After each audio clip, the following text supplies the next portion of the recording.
Hello guys, welcome to design and Tamil Blender basics tutorial. இந்த டியூட்டோரியலில் நீங்கள் பிளெண்டரோட பேசிக்ஸ்லேருந்து ஸ்க்ரீனில் நீங்கள் பார்க்குற இந்த மாதிரியான மாடல்ஸ் வரைக்கும் எப்படி பண்ணுறது அப்படின்னு ஸ்டெப் பை ஸ்டெப்பாக நான் உங்களுக்கு சொல்லித்தர போகிறேன். ஃபஸ்ட் இதுக்கு நம்ம பிளெண்டர் டவுன்லோட் பண்ணணும். அதுக்கு blender.org அப்படின்ற சைட்டுக்கு போயிட்டு இந்த டவுன்லோட் அப்படிங்கிற பட்டனை கிளிக் பண்ணுங்கள். டவுன்லோட் கிளிக் பண்ணதும் உங்களோட ஆப்ரேட்டிங் சிஸ்டம் என்னவோ அந்த ஆப்ரேட்டிங் சிஸ்டத்துக்கு ஏற்ற ஒரு டவுன்லோட் ஆப்ஷனை பிளெண்டர் சைட்டே காட்டும். அதை நீங்கள் டவுன்லோட் பண்ணி ஆஸ் யூஷுவல் எல்லா சாஃப்ட்வேரும் இன்ஸ்டால் பண்ணுற மாதிரி நெக்ஸ்ட் கொடுத்து இன்ஸ்டால் பண்ணிக்கோங்க. பிளெண்டரை இன்ஸ்டால் பண்ணி ஃபஸ்ட் நீங்கள் ஓப்பன் பண்ணதும் இந்த மாதிரியான ஒரு ஸ்ப்ளாஷ் ஸ்க்ரீன் தான் உங்களுக்கு வரும். இதில் பெருசாக நீங்கள் பண்ண ஒன்றுமே இருக்காது. ஜஸ்ட் சேவ் நியூ செட்டிங்ஸ்னு சொல்லி கொடுத்துட்டா முடிஞ்சிருச்சு. அப்புறம் இப்படியான ஒரு ஸ்ப்ளாஷ் ஸ்க்ரீன் வரும். இதுக்கும் நீங்கள் வெளியில் கிளிக் பண்ணிக்கலாம்.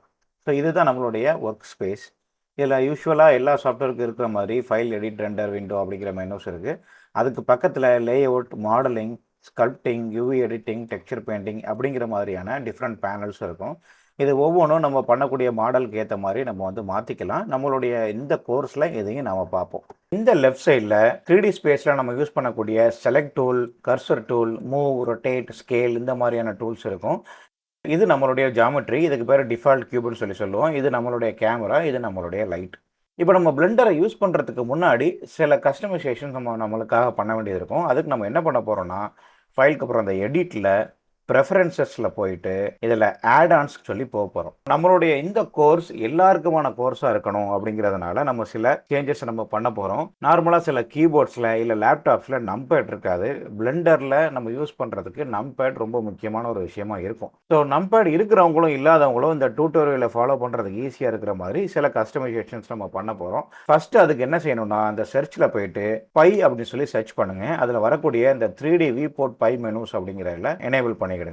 இப்போ நம்மளுக்கு பை மெனு எனேபிள் ஆகிடுச்சு. பை மெனு என்ன அப்படிங்கிறத நான் காட்டுறேன். இதுக்கு கூடுதலாக இன்னொரு செட்டிங்ஸ் நீங்கள் சேஞ்ச் பண்ணணும். இதுக்கு நீங்கள் சிஸ்டம் இல்லை அன்டூ ஸ்டெப்ஸ் அப்படின்னு இருக்கிறத 32க்கு பதிலாக ஒரு பெரிய நம்பரை நீங்கள் கொடுத்துக்கோங்க. ஏன்னா நீங்கள் அன்டூ பண்ண போகிறீங்கன்னா உங்களுக்கு 32 ஸ்டெப்ஸ் வரைக்கும் தான் அன்டூ ஆப்ஷன் தரும். அதுக்கு மேலே தராது. இதுக்கப்புறம் உங்களுடைய graphics card, NVIDIA graphics card இருந்தால் ஆப்டிக்ஸில் போயிட்டு அந்த கிராஃபிக்ஸ் கார்டை எனேபிள் பண்ணிடுங்க. இது முடிஞ்சதும் இந்த ஹேம்பர்கர் மெனுவை கிளிக் பண்ணிவிட்டு இதில் ஆட்டோ சேவ் ப்ரெஃபரன்சஸ் எனேபிள் பண்ணியிருக்கு. அப்படி எனேபிள் ஆகலைன்னா இந்த சேவ் ப்ரெஃபரன்சஸ் பட்டனை கிளிக் பண்ணிக்கோங்க. இப்போ நம்ம இதை க்ளோஸ் பண்ணிக்கலாம். ஓகே, இப்போ இந்த 3D ஸ்பேஸில் நம்ம எப்படி நேவிகேட் பண்ணுறது? நம்ம மவுஸில் உள்ள மிடில் மவுஸ் பட்டன் இல்லை மவுஸ் வீலை நீங்கள் கிளிக் பண்ணி ட்ராக் பண்ணிங்கன்னா இந்த மாதிரி இதை நேவிகேட் பண்ண முடியும்.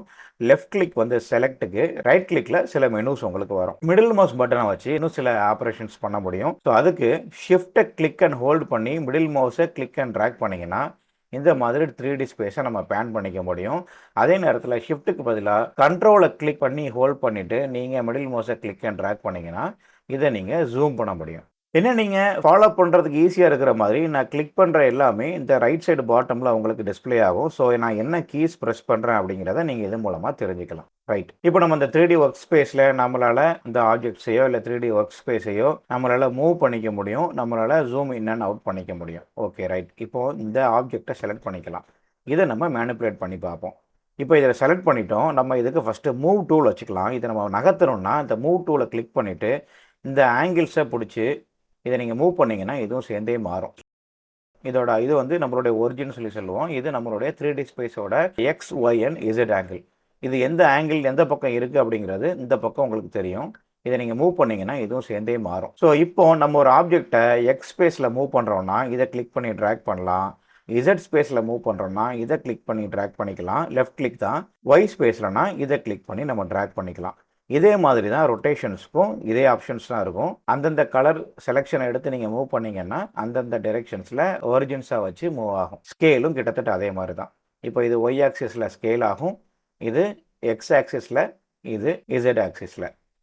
ஓகே ரைட், இப்போது நம்மளுடைய கீபோர்டில் டேபுக்கு மேலே இருக்கக்கூடிய டில்டா கீயை நீங்கள் ப்ரெஸ் பண்ணிங்கன்னா உங்களுக்கு இந்த மாதிரி ஒரு பை மெனு காட்டும். இதில் top, front, back, left, right, bottom இந்த மாதிரியான ஆப்ஷன்ஸ்லாம் இருக்குது. இதில் நீங்கள் டில்டா கீயை ப்ரெஸ் அண்ட் ஹோல்ட் பண்ணிவிட்டு இந்த டைரெக்ஷனில் நீங்கள் போகணுமோ அந்த டைரெக்ஷனில் உங்கள் மவுஸை மூவ் பண்ணி அந்த கீயை விட்டிங்கன்னா அந்த பொசிஷனுக்கு எடுத்துகிட்டு போயிடும். இது நம்மளுடைய டாப் வியூ, இது நம்மளுடைய பாட்டம் வியூ, இது நம்மளுடைய ரைட், இது நம்மளுடைய லெஃப்ட், இது நம்மளுடைய ஃப்ரண்ட், இது நம்மளுடைய பேக்.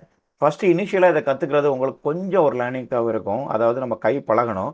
ஆனால் மசில் மெமரிக்கு இது பழகிடுச்சுன்னா உங்களுக்கு ரொம்ப சிம்பிளாக, ஈஸியாக, இன்னும் ஃபாஸ்ட்டாகவே இருக்கும். ஸோ இது நம்மளுடைய வியூஸ். இப்போ நம்ம ஃப்ரண்ட் வியூவுக்கு வந்துக்கலாம். இப்போ ஃப்ரண்ட் வியூக்கு வந்துட்டோம். இப்போது இந்த ஆப்ஜெக்டை நாம் இந்த டூல்ஸை யூஸ் பண்ணாமல், இந்த மூவ், ரொட்டேட் அண்ட் ஸ்கேல் இந்த ஆப்ஷன்ஸ்க்கு வராமல் கீபோர்ட் ஷார்ட்கட்டை வச்சு எப்படி மூவ் பண்ணுறது, ரொட்டேட் பண்ணுறது, இல்லை மேனிப்புலேட் பண்ணுறதுன்னு பார்க்கலாம். ஃபஸ்ட்டு மூவ்க்கான ஷார்ட்கட் வந்து ஜியை ப்ரெஸ் பண்ணிவிட்டு நம்ம எந்த ஆக்சிஸில் மூவ் பண்ணணுமோ அதை நம்ம கிளிக் பண்ணினோன்னா அந்த ஆக்சிஸில் மூவ் பண்ணிக்கலாம். இப்போ நான் எக்ஸ் ஆக்சிஸில் மூவ் பண்ணிகிட்ருக்கேன். இதே இது இசட் ஆக்சிஸில் மூவ் பண்ணோம்னா G Z, same goes to Y. ஒய்னா நம்மளுக்கு ஒய் ஆக்சிஸில் மூவ் ஆகும். ரொட்டேஷனுக்கு அதுதான். இசட்னா இசட் ஆக்சிஸ், ஒய்னா ஒய் ஆக்சிஸ், எக்ஸ்னா எக்ஸ் ஆக்சிஸ். ஸ்கேலுக்கும் அதே மாதிரி தான். எக்ஸ்னா எக்ஸ் ஆக்சிஸ், ஒய்னா ஒய் ஆக்சிஸ், இசட்னா இசட் ஆக்சிஸ். இப்போ இது தாறுமாறாக நம்ம மாற்றி வச்சுருக்கிறோம். இப்போ இதை நம்ம இதுக்கு முன்னாடி இந்த கியூப் ஃபஸ்ட்டு எப்படி இருந்ததோ அந்த மாதிரி கொண்டு வரதுக்கு நம்ம என்ன செய்யணும்னா, இந்த ரொட்டேஷன், மூவ்மெண்ட் அண்ட் ஸ்கேலை ரீசெட் பண்ணணும். அதுக்கான கீபோர்ட் ஷார்ட்கட் Alt-G வந்து மூவ்மெண்ட்டை ரீசெட் பண்ணும், Alt-R ரொட்டேஷனை ரீசெட் பண்ணும், Alt-S ஸ்கேலை ரீசெட் பண்ணும். இது நம்மளுடைய ஆப்ஜெக்டை அதோட ஒரிஜினல் பிளேஸ்க்கு ஒரிஜினல் ரொட்டேஷனில் கொண்டு வந்து நிறுத்திடும். இதில் இன்னொரு முக்கியமான விஷயம், நம்ம இங்கே 2 ஆப்ஜெக்ட் நம்ம பார்க்க முடியுது, கேமராவும் லைட்டும் நம்ம பார்க்க முடியுது. இப்போ நாம் ஸ்க்ரீனில் பார்க்குறது இது வந்து வியூ போர்ட் டிஸ்பிளேன்னு சொல்லுவோம். இது நாம் ரெண்டர் பண்ணும்போது இந்த கியூப் இந்த மாதிரி தெரியாது. கேமராவில் இது எப்படி தெரியுமோ அந்த மாதிரி தான் தெரியும். ஸோ கேமராவில் எப்படி தெரியும் அப்படின்னு சொல்லி பார்க்குறதுக்கு நம்ம டில்டா கீயை ப்ரெஸ் பண்ணி வியூ கேமரா அப்படின்னு கொடுத்தோம்னா இந்த ஆங்கிளில் தான் நமக்கு கேமராவுக்கு தெரியும். ஏன்னா கேமரா இப்போது இங்கே இந்த ஆங்கிளில் நம்மளுடைய ஆப்ஜெக்டை பார்க்குது. ஸோ இன்கேஸ் நம்ம கேமராவோட ஆங்கிளை மாற்றணும் அப்படின்னு சொல்லி சொன்னால் நம்ம எல்லா ஆப்ஜெக்டையும் மாற்றின மாதிரி இந்த கேமராவையும் நம்மளால் மாற்ற முடியும். So G X, Y, rotate R அப்படின்னு சொல்லிட்டு நம்ம ரொட்டேட் பண்ணி மூவ் பண்ணிக்கலாம். பட் ஆனால் இது வந்து ஒவ்வொரு ட்ரிப்பும் நீங்கள் மூவ் பண்ணிவிட்டு வியூ கேமராவில் போய் பார்த்து மாடிஃபை பண்ணுற மாதிரி இருக்கும். இது வந்து அவ்வளோ ப்ரொடக்டிவாக இருக்காது. ஸோ இதுக்கு என்ன பண்ணுறதுன்னா, நீங்கள் உங்களோட கீபோர்டில் என் இல்லைன்னா இந்த கீயை நீங்கள் ப்ரெஸ் பண்ணிங்கன்னா உங்களுக்கு இப்படியான ஒரு சைடில் ஒரு பேனல் வந்து ஓப்பன் ஆகும். இந்த பேனலில் வியூவில் போயிட்டு லாக் கேமரா டு வியூ அப்படின்னு சொல்லியிருக்கும். இதை நீங்கள் கிளிக் பண்ணிடுங்க. இதை கிளிக் பண்ணதுக்கப்புறமா நீங்கள் நார்மலாக கேமரா வியூவுக்கு போனதுக்கப்புறம் இப்போ நீங்கள் 3D ஸ்பேஸில் நீங்கள் மூவ் பண்ணுற மாதிரி நீங்கள் மூவ் பண்ணியே உங்களோட வியூவை செட் பண்ணிக்கலாம். அதாவது மிடில் மவுஸ் பட்டனை கிளிக் பண்ணி zoom in and zoom out பண்ணியோ, இல்லை ஷிஃப்ட் அண்ட் மிடில் மவுஸில் பேன் பண்ணியோ, ரொட்டேட் பண்ணியோ உங்களுடைய கேமரா ஆங்கிளை நீங்கள் செட் பண்ணி வச்சுக்கலாம். ஓகே, இப்போ இந்த 3D ஸ்பேஸில் அந்த ஆப்ஜெக்ட்டை எப்படி மூவ் பண்ணுறது, ரொட்டேட் பண்ணுறதெல்லாம் பார்த்துட்டோம். இது நம்ம இன்னும் வேறு மாதிரி எப்படி மேனிப்புலேட் பண்ணுறதுன்னு பார்க்கலாம். ஸோ அந்த ஆப்ஜெக்ட்டை செலக்ட் பண்ணதுக்கப்புறம் நீங்கள் டாப்பில் எங்கே நோட் பண்ணிங்கன்னா ஆப்ஜெக்ட் மோட் அப்படின்னு சொல்லியிருக்கோம். இதே மாதிரி இன்னும் சில மோட்ஸ் பிளெண்டரில் இருக்குது. இந்த ட்ராப் டவுனை நீங்கள் கிளிக் பண்ணிங்கன்னா அங்கே edit mode, sculpt, vertex paint, weight paint, texture paint இருக்கும். இதில் நம்ம ஆப்ஜெக்ட் டு எடிட் மோடு தான் நம்ம ஃப்ரீக்வெண்ட்டாக ஸ்விட்ச் பண்ணுற மாதிரி இருக்கும். ஸோ அந்த எடிட் மோடு கிளிக் பண்ண உடனே நம்மளுடைய ஆப்ஜெக்ட் இந்த மாதிரி காட்டும். 3D கியூப் வந்து இந்த மாதிரியான ஒரு டிஸ்பிளேல இருக்கும். ஸோ இதில் இந்த டாட்ஸுக்கு பேர் வெர்டெக்ஸ், இந்த லைனுக்கு பேர் எட்ஜ், இந்த ஸ்கொயருக்கு பேர் ஃபேஸ்ன்னு சொல்லுவாங்க. இந்த எடிட் மோடுக்கு பக்கத்தில் நீங்கள் இங்கே பார்க்குற இந்த 3 ஆப்ஷன்ஸுமே வந்து இது வெர்டெக்ஸ் செலக்ட், இது எட்ஜ் செலக்ட், இது ஃபேஸ் செலக்ட்னு சொல்லுவாங்க. இதோட ஷார்ட்கட்ஸ் வந்து கீபோர்டு 1, 2, 1, 3. ஸோ இப்போ எனக்கு வெர்டெக்ஸ் செலக்ட் வேணும்னா நான் கீபோர்டில் 1 நான் செலக்ட் பண்ணியிருக்கிறேன். எனக்கு இந்த மாதிரி காட்டும். இதில் எந்த வெர்டெக்ஸ் வேணுமோ அதை செலக்ட் பண்ணிவிட்டு நார்மலாக நம்ம ஆப்ஜெக்டை 3Dயில் மூவ் பண்ண மாதிரி இதையும் மூவ் பண்ணிக்கலாம், இதையும் ரொட்டேட் பண்ணிக்கலாம். அன்டூ பண்ணிக்கிறேன். ஆனால் இதில் வந்து ரீசெட் வந்து பண்ண முடியாது. Alt-R, Alt-G இதில் பண்ண முடியாது. அடுத்து எட்ஜ் செலக்ட், அதுக்கு நம்பர் 2 கிளிக் பண்ணோன்னா இந்த மாதிரி காட்டும். இதை வந்து இதையும் நீங்கள் உங்களுக்கு தேவையான மாதிரி மூவ் பண்ணிக்கலாம். அடுத்து நம்பர் 3 ஃபேஸ் செலக்ட், அதையும் நீங்கள் நம்பர் 3 கிளிக் பண்ணி ஃபேஸ் செலக்ட் கிளிக் பண்ணிவிட்டு இதை நீங்கள் மூவ் பண்ணிக்கலாம், இதை நீங்கள் ஸ்கேல் பண்ணிக்கலாம். ஸோ இப்போ எடிட் மோடில் நம்ம என்னென்ன பண்ணலான்னு சொல்லி பார்த்தோம். ஆப்ஜெக்ட் மோடுக்கு மறுபடியும் வந்துடலாம். இப்போது இதில் இவ்வளோ நேரம் நம்ம கியூபை மட்டும் வச்சு தான் நம்ம பார்த்துட்ருக்குறோம். கியூபை தவிர வேறு மெஷர்ஸ் ஆட் பண்ணணும்னு சொல்லி சொன்னால், வேறு ஆப்ஜெக்ட் ஆட் பண்ணணும்னு சொல்லி சொன்னால் எப்படி பண்ணுறது அப்படின்னு சொல்லி பார்க்கலாம். லைக் இதை நம்ம டெலீட் பண்ணிடலாம். இதை டெலீட் பண்ணுறதுக்கு ஒன்றுமே இல்லை. கிளிக் பண்ணிவிட்டு நீங்கள் டெலீட் பண்ணலாம், இல்லை எக்ஸ்கே ப்ரெஸ் பண்ணிவிட்டு நீங்கள் டெலீட்ங்கிற ஆப்ஷன் கிளிக் பண்ணால் டெலீட் ஆகிடும். இந்த லைட்டு நமக்கு இப்போதைக்கு தேவையில்லை. இதையும் நம்ம செலக்ட் பண்ணி டெலீட் பட்டனை கிளிக் பண்ணிக்கிறேன்.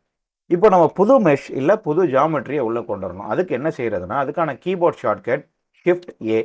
இதில் மெஷ் அப்படின்ற இடத்துல நீங்கள் பிளேன் அப்படின்னு சொல்லி போட்டிங்கன்னா இந்த மாதிரி ஒரு பிளேன் வந்து வரும். இதை நம்ம ஸ்கேல் பண்ணி வச்சுக்கலாம். எஸ் அமைக்கி ஸ்கேல் பண்ணிக்கிறேன். அடுத்து மறுபடியும் Shift-A கிளிக் பண்ணி இதில் ஒரு கியூபை நம்ம ஆட் பண்ணிப்போம்.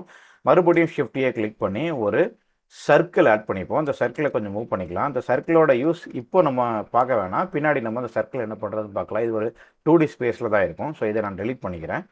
Shift-A ஒரு UV ஸ்பியர் வச்சுக்கலாம். UV ஸ்பியருங்கிறது ஒன்றும் இல்லை, ஒரு பால் தான். அதே மாதிரி ஐகோஸ்பியர்னு ஒன்று இருக்குது. அது வந்து ட்ரையாங்கிள்ஸில் ட்ரைஸில் இருக்கும், இது வந்து குவாட்ஸில் இருக்கும். அதுக்கப்புறம் நம்ம ஒரு சிலிண்டர் ஆட் பண்ணிக்கலாம். அதுக்கப்புறம் கோன் நம்ம ஒன்று ஆட் பண்ணிக்கலாம்.